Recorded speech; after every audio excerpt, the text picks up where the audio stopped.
So welcome to this second part of the reading of the introduction to part one of Primitive Mythology, a book by Joseph Campbell, part of the Masks of God series. This introduction is titled The Lesson of the Mask, and we're going to read the second half of that. I'm going to start with a paragraph immediately after the section where we talked about indissociation. So, one day, said Ramakrishna, while worshipping Shiva, I was about to offer a bell leaf on the head of the image, when it was revealed to me that this universe itself is Shiva. Another day, I had been plucking flowers when it was revealed to me that each plant was a bouquet adorning the universal form of God. That was the end of my plucking flowers. I look on man in just the same way. When I see a man, I see that it is God himself who walks on earth, rocking to and fro, as it were, like a pillow floating on the waves. From such a point of view, the universe is the seat, Pitha, of a divinity from whose vision our usual state of consciousness excludes us. But in the playing of the game of the gods, we take a step toward that reality, which is ultimately the reality of ourselves. Hence the rapture, the feelings of delight, and the sense of refreshment, harmony, and recreation. In the case of a saint, the game leads to seizure, as in the case of the little girl to whom the match revealed itself to be a witch. Contact with the orientation of the world may then be lost, the mind remaining wrapped the mind remaining wrapped in that other state. For such it is impossible to return to this other game, the game of life in the world. They are possessed of God. That is all they know on earth and all they need to know. And they even infect whole societies, so that these, inspired by their seizures, may likewise break contact with the world and spurn it as delusory or as evil. Secular life then may be read as a fall from grace, grace being the rapture of the festival of God. But there is another attitude, more comprehensive, which has given beauty and love to the two worlds, that namely of the Leela, the play, as it has been termed in the Orient. The world is not condemned and shunned as a fall, but voluntarily entered as a game or dance wherein the spirit plays. Ramakrishna closed his eyes. Is it only this, he said? Does God exist only when the eyes are closed and disappear when the eyes are opened? He opened his eyes. The play belongs to him to whom eternity belongs, and eternity to him to whom the play belongs. Some people climb the 7 floors of a building and cannot get down, but some climb up and then, at will, visit the lower floors. The question then becomes only, how far down or up the ladder can one go without losing the sense of a game? Professor Huizinga, in his work already referred to, points out that in Japanese the verb asobu, which refers to play in general, recreation, relaxation, amusement, trip or jaunt, dissipation, gambling, lying idle, or being unemployed, also means to study at a university or under a teacher. Likewise, to engage in a sham fight, and finally, to participate in the very strict formalities of the tea ceremony. He continues, the extraordinary earnestness and profound gravity of the Japanese ideal of life is masked by the fashionable fiction that everything is only play. Like the chevalerie of the Christian Middle Ages, Japanese Bushido took shape almost entirely in the play sphere and was enacted in play forms. The language still preserves this conception in the Osobase Kotoba, literally play language, or polite speech, the mode of address used in conversations with persons of higher rank. The convention is that the higher classes are merely playing at all they do.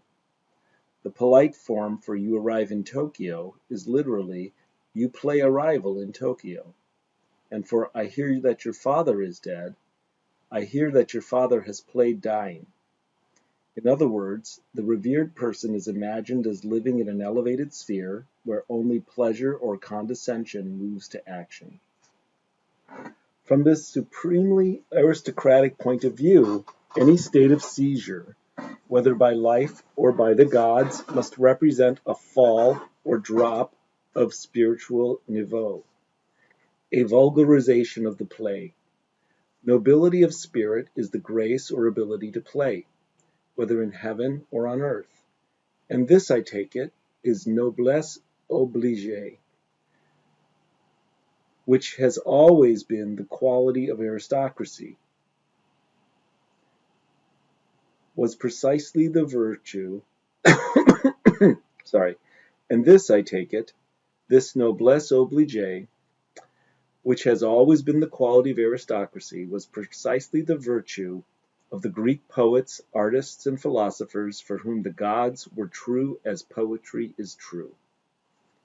We take it also to be the primitive and proper mythological point of view as contrasted with the heavier positivistic, which latter is represented, on the one hand, by religious experiences of the literal sort, where the impact of a demon rising to the plane of consciousness from its place of birth on the level of the sentiments is taken to be objectively real, and on the other by science and political economy, for which only measurable facts are objectively real.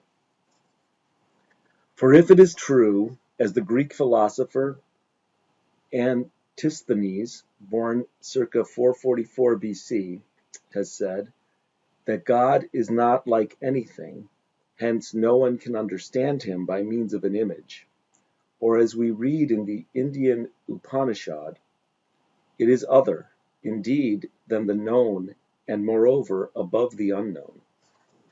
Then it must be conceded as a basic principle of our natural history of the gods and heroes, that whenever a myth has been taken literally, its sense has been perverted, but also reciprocally, that whenever it has been dismissed as a mere priestly fraud or a sign of inferior intelligence, truth has slipped out the other door. And so what, then, is the sense that we are to seek, if it be neither here nor there? Kant, in his prolegomena to every future system of metaphysics, states very carefully that all our thinking about final things can be only by way of analogy. The proper expression for our fallible mode of conception, he declares, would be that we imagine the world as if its being and inner character were derived from a supreme mind. Such a highly played game of as if frees our mind and spirit, on the one hand, from the presumption of theology, which pretends to know the laws of God, and on the other, from the bondage of reason, whose laws do not apply beyond the horizon of human experience.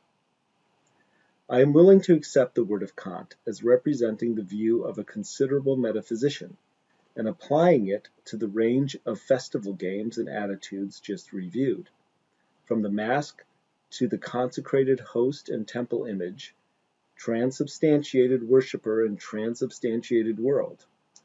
I can see, or believe I can see, that a principle of release operates throughout the series by way of the alchemy of an as-if, and that through this the impact of all so-called reality upon the psyche is transubstantiated. The play state, the rapturous seizures sometimes deriving from it, represent, therefore, a step rather toward than away from the ineluctable truth. And belief, acquiescence in a belief that is not quite belief, is the first step toward the deepened participation that the festival affords in that general will to life, which, in its metaphysical aspect, is antecedent to and the creator of all life's laws.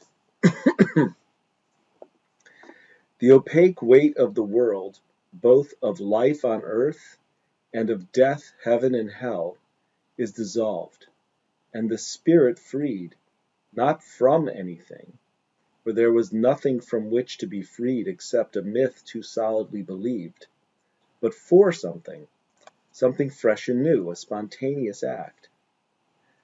From the position of a secular man, Homo sapiens, that is to say, we are to enter the play sphere of the festival, acquiescing in a game of belief, where fun, joy, and rapture rule in ascending series.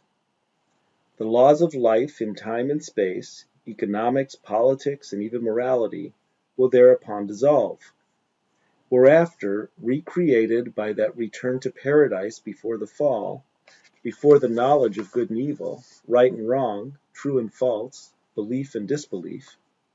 We are to carry the point of view and spirit of man the player, Homo ludens, back into life.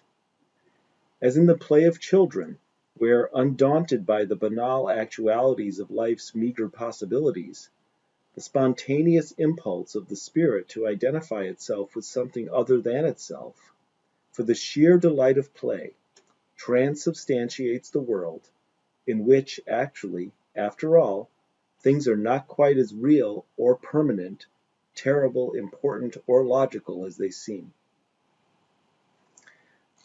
That concludes the introduction of part 1. Thank you for joining me. Enjoy the rest of your day, and we'll pick up with Chapter 1, The Enigma of the Inherited Image, tomorrow.